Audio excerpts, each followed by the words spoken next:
हरे कृष्ण। मैं ज्योति के N wings yoga में आप सभी का फिर से एक बार स्वागत करती हूँ। आज का विषय मैं थायराइड का लेके आई हूँ। आज समझेंगे कि थायराइड क्या होता है, क्यों होता है और कैसे हो जाता है। थायराइड क्या होता है? वर्तमान समय में थायराइड कोई बड़ी बीमारी नहीं है। आजकल लोग इसे बहुत बड़ी बीमारी समझकर बैठ गए हैं, पर असल में ये क्या है? ये हमारे गले के जो निचले हिस्से में यहाँ जो स्थित होती है छोटी सी ग्रंथि, उसे थायराइड नाम से जाना जाता है। चिकित्सा भाषा में या सरल भाषा में कहूँ तो उसी को थायराइड के नाम से जाना जाता है। थायराइड का काम क्या होता है? जो भी हम भोजन करते हैं या जो भी हम पीते हैं उसे ऊर्जा में परिवर्तित करना। हमारे शरीर में जो शक्ति बन रही है उसी का काम है थायराइड से बनना। यह दो प्रकार के होते हैं, हाइपरथायराइड और हाइपोथायराइड। अब समझते हैं इन दोनों में क्या अंतर है। तो थायराइड की समस्या तब होती है जब आपके रक्त प्रवाह में थायराइड हार्मोन का असामान्य स्राव होता है। यानी कि जब आप हाइपरथायराइड से पीड़ित है तो आपके शरीर के रक्त प्रवाह में थायराइड हार्मोन बहुत अधिक मात्रा में स्राव हो रहे हैं, यानी कि आपके थायराइड हार्मोन बहुत ज्यादा मात्रा में निकल रहे हैं। और जब थायराइड हार्मोन बहुत कम मात्रा में निकलते हैं तो उसे हाइपोथायराइडिज्म के रूप से जाना जाता है। अब समझते हैं कि ये क्यों हो जाता है। इसके कारण है ग्रंथियों का असामान्य होना, पहला, यानी कि हार्मोनल इम्बैलेंस होना। दूसरा है तनाव, स्ट्रेस लेना। तीसरा है कमजोर पाचन तंत्र, पुअर डाइजेस्टिव सिस्टम। और चौथा है जंक फूड, बाहर का खाना खाना। एक एक करके इन चीजों को समझते हैं। तनाव लेना, आज के काल में या अभी के जीवन में मैं समझ सकती हूँ कि हम लोग इतने भागा दौड़ी में रहते हैं कि हमें हमारे लिए ही समय निकालने का समय नहीं मिलता। लेकिन हम लोग कोशिश करेंगे कि जो भी हमारा दिनचर्या है उसमें हमारा जो भी काम है हम समय समय से निश्चित करेंगे। इससे क्या होगा कि हम लोग तनाव से बचे हुए रहेंगे, थोड़ा सा हमारा तनाव कम होगा। कभी कभी ऐसा हो जाता है कि कुछ चीजें सोचने की नहीं होती, पर हम लोग उसे सोच सोच के इतना हमारे तनाव में परिवर्तित कर देते हैं। इसे एक तरह से ओवर थिंकिंग भी बोल सकते हैं। तो थोड़ा सा इन चीजों की हम ध्यान रखने की कोशिश करेंगे तो इससे हम लोग बीमारियों से बचे हुए रहेंगे। फिर बात करते हैं कमजोर पाचन तंत्र। कमजोर पाचन तंत्र होने का मुख्य कारण तो यही है कि हम लोग खाना सही तरीके से नहीं खा रहे और समय समय पर नहीं खा रहे। तो कोशिश करेंगे कि खाना समय समय पर खाएंगे और ताजा ही खाएंगे, शुद्ध खाना खाएंगे। थोड़ा सा जो भी खा रहे हैं तेल और इन सब चीजों का ध्यान रखेंगे, कम मात्रा में खाएंगे, क्योंकि ज्यादा खाने से इनका परिणाम हमें अच्छा नहीं मिलता और हम लोग बीमारियों के शिकार बनते जाते हैं। तो थोड़ा सा कोशिश करेंगे कि समय पर खाएंगे, अच्छा खाना खाएंगे, शुद्ध खाना खाएंगे। अब बात करते हैं कि जंक फूड की, बाहर का खाना खाने की। बाहर का खाना खाने से क्या होता है कि हम लोग खाते हैं लेकिन खाने के बाद में उसका परिणाम हमें अच्छा नहीं मिलता। जैसा कि मैंने पहले भी आपको बताया कि थायराइड जो हमारा ग्रंथि है जो यहाँ स्थित होती है गले के नीचे, उसका काम ही है कि जो हम आहार लेते हैं उसे वो ऊर्जा में परिवर्तित करता है। तो अब हमारा आहार ही अच्छा नहीं होगा तो हमें ऊर्जा भी कैसे अच्छी मिलेगी। तो कोशिश करेंगे कि बाहर का खाना इसलिए कम खाए, इससे हमारा जो पाचन तंत्र है वो भी अच्छा रहेगा। बिल्कुल ही ना खाए वो भी नहीं कहूंगी, बहुत कम मात्रा में हम लोग खा सकते हैं, कभी कभी खा सकते हैं। बाकी रोज कोशिश करेंगे कि घर का ही खाना खाएंगे। कभी कभी क्या होता है घर में रखा हुआ खाना भी होता है तो उसका भी थोड़ा सा ध्यान रखेंगे। बहुत ज्यादा समय तक रखा हुआ है तो ना खाए, और ऐसे भी आप ना ही खाए। सबसे बढ़िया और अच्छा यही होगा कि आप लोग गरम और ताजा खाना बनाकर ही खाएं। अब बोलूंगी कि जो रिफाइंड तेल हम लोग खाते हैं, रिफाइंड तेल के बदले आप लोग सरसों का तेल खाएंगे। जिनको ये प्रॉब्लम है थायराइड का, सरसों का तेल भी आप बहुत कम मात्रा में खाएंगे। जो हम लोग सफेद वाला नमक यूज करते हैं उसके बदले आप लोग जो सगार वाला नमक होता है वो खाए, वो ज्यादा अच्छा होता है।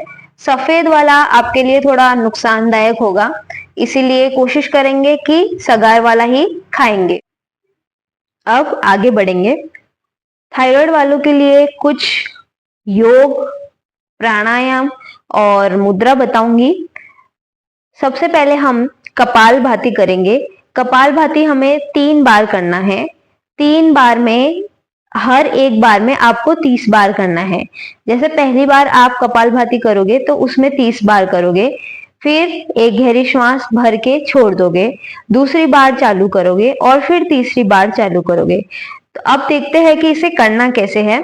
सबसे पहले हम सुखासन या सिद्धासन या अर्ध पद्मासन में बैठेंगे। मैं सिद्धासन में बैठी हूँ, तो आपको जैसा अच्छा लगे आप सिद्धासन में भी बैठ सकते हैं या सुखासन में भी बैठ सकते हैं इस तरह से, या फिर अर्ध पद्मासन भी लगा सकते हैं। हमारा एक पांव नीचे रहेगा और एक पांव ऊपर रहेगा, इस तरह से भी आप बैठ सकते हैं। तो जैसा आपको अच्छा लगे। इसको कैसे करेंगे? अभी हमारा जो श्वास है उसको हम बाहर छोड़ेंगे। हमारी श्वास को बहुत ज्यादा जोर से भी नहीं छोड़ना है, और आपको एक बात का ध्यान रखना है कि आपको जबरदस्ती आपका पेट, जब आप श्वास छोड़ते हो तो आपको जबरदस्ती आपका पेट अंदर नहीं लेना है। जैसी आपकी श्वास है वैसे आपका पेट अंदर जाएगा और अपने आप बाहर आ जाएगा। तो सबसे पहले एक गहरी श्वास भरेंगे हम, और अभी श्वास छोड़नी है।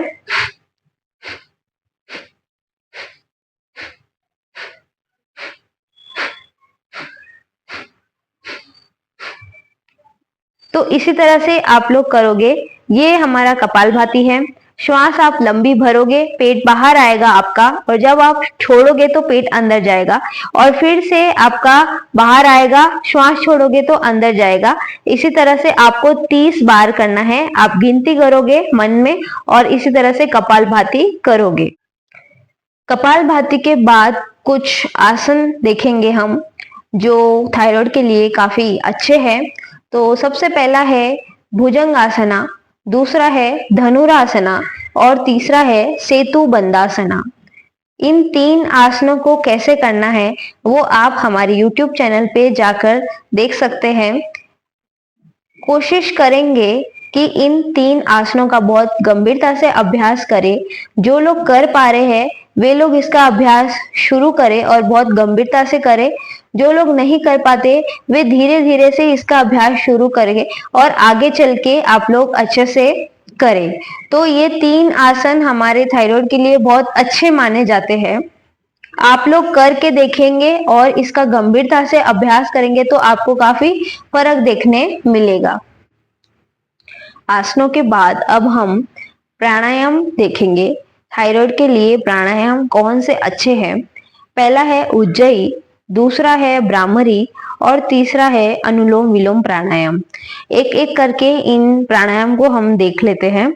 तो देखते हैं पहला प्राणायाम उज्जयी है। उज्जयी के लिए हम श्वास अंदर भरेंगे, वहां पे जल अंदर बंद लगाना है और मुंह से श्वास छोड़नी है बिगिनर्स के लिए, और लेफ्ट वाले नाक से छोड़ेंगे एडवांस वालों के लिए। तो करके देखते हैं कैसे करना है। दोनों हाथ ज्ञान मुद्रा में रखेंगे। इसी तरह से कोई भी आप सुखासन, सिद्धासन, पद्मासन, अर्ध पद्मासन किसी में भी बैठ सकते हैं जिसमें आप कंफर्टेबल हो। उसके बाद में यहाँ से एक गहरी श्वास भरेंगे, पेट हमारा बाहर आएगा। श्वास भरने के बाद में यहाँ जल अंदर बंद लगाएंगे नीचे की तरफ। 10 सेकंड के लिए आपको रुकना है। मन में गिनती करोगे 10 तक। 10 सेकंड होने के बाद पहले जल अंदर बंद खोलेंगे और मुंह से श्वास छोड़ेंगे।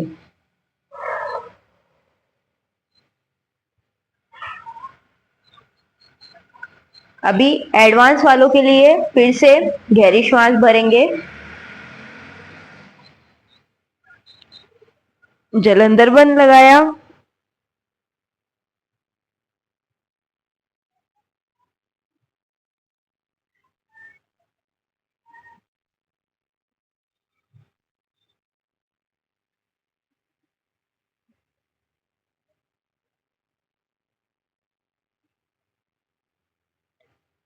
तो इस तरह से करेंगे उज्जयी का अभ्यास। उज्जयी भी आपको 7 बार अभ्यास करना है। एक बार होने के बाद में आप लंबी श्वास भरेंगे, छोड़ेंगे, फिर से आप दूसरी बार उसका अभ्यास करेंगे। तो इस तरह से आपको उज्जयी का अभ्यास करना है। दूसरा है भ्रामरी प्राणायाम। भ्रामरी के लिए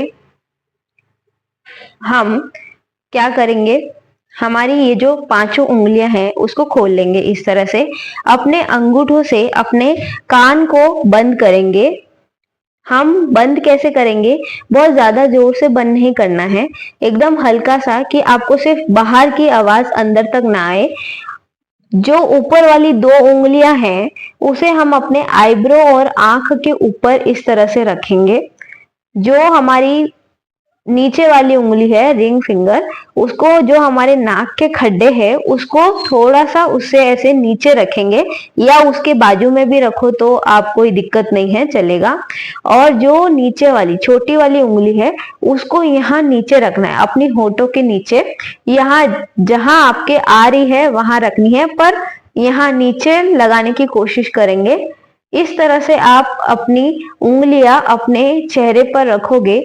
बहुत ज्यादा जोर से आपको दबा के नहीं रखनी है, एकदम हल्का सा आप छू कर रखेंगे और अपने अंगूठे से कान को बंद करेंगे, एकदम हल्का सा, कोई आपको जोर नहीं डालना है कहीं पे भी। और हमारे हाथ इस तरह से सीधे रहेंगे, छाती हम बाहर निकालेंगे, पीठ सीधी करेंगे, इस तरह से हम बैठ जाएंगे। इसके बाद में जो हमारी जीभ है उसको हमें हवा में रखना है, हमारे दांतों को चिपका के रखना है, दांतों के बीच में हमारी जीभ हवा में रहेगी, ना ऊपर रहेगी ना नीचे की तरफ चिपकी हुई रहेगी, बीच में रहेगी, और पीछे उसको खिसका के रखना है, जीभ को पीछे खिसकाना है आपको हवा में लेके। और श्वास भरेंगे और का उच्चारण करेंगे। उच्चारण ध्यान रखेंगे कि हमारा उच्चारण जब आए बाहर तो हमारे नाभि से निकले, यहां से लेके इस तरह से हम नाक से छोड़ेंगे उसे। लंबी श्वास भरेंगे, हल्की सी,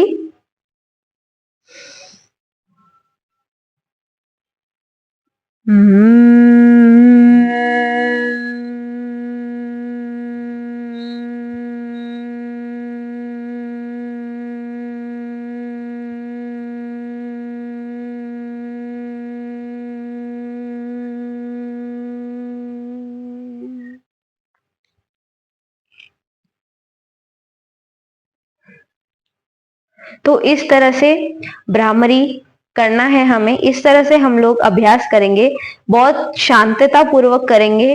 कहीं पे भी हम जब बंद कर रहे हैं तो हमारा ध्यान रहे कि कहीं पे भी जोर ना लगे हमारे उंगलियों का।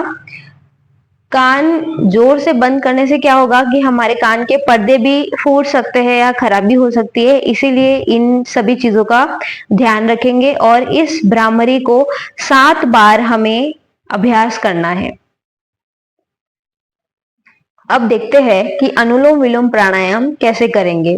अनुलोम विलोम के लिए हम हमारा बायां हाथ यानी कि लेफ्ट हैंड ज्ञान मुद्रा में रखेंगे। ध्यान रखेंगे कि तीनों उंगलियां हमारी चिपकी हुई रहेंगी और सीधी रहेंगी। उसे हम हमारे घुटनों पे रख लेंगे इस तरह से, और दायां हाथ की हम नासिका मुद्रा बनाएंगे। नासिका मुद्रा अपने जो आगे वाली 2 उंगलियां है उस अंगूठे के बाजू में उसको ऐसे चिपकाएंगे, पीछे वाली 2 उंगलियां सीधी रहेगी और अंगूठा भी सीधा रहेगा।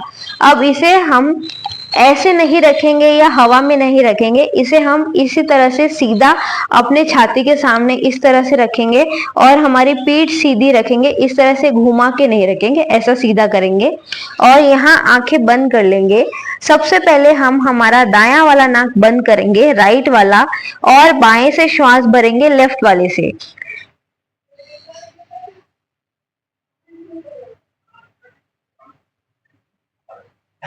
बाया वाला यहाँ पे बंद करेंगे और दाएं से श्वास धीरे से छोड़ देंगे।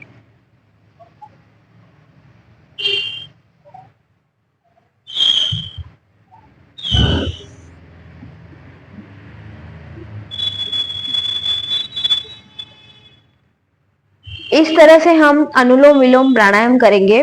कुछ बातें इसमें खास ध्यान देने वाली है कि जब हम श्वास भरते हैं तो हमें 7 की गिनती तक श्वास भरनी है।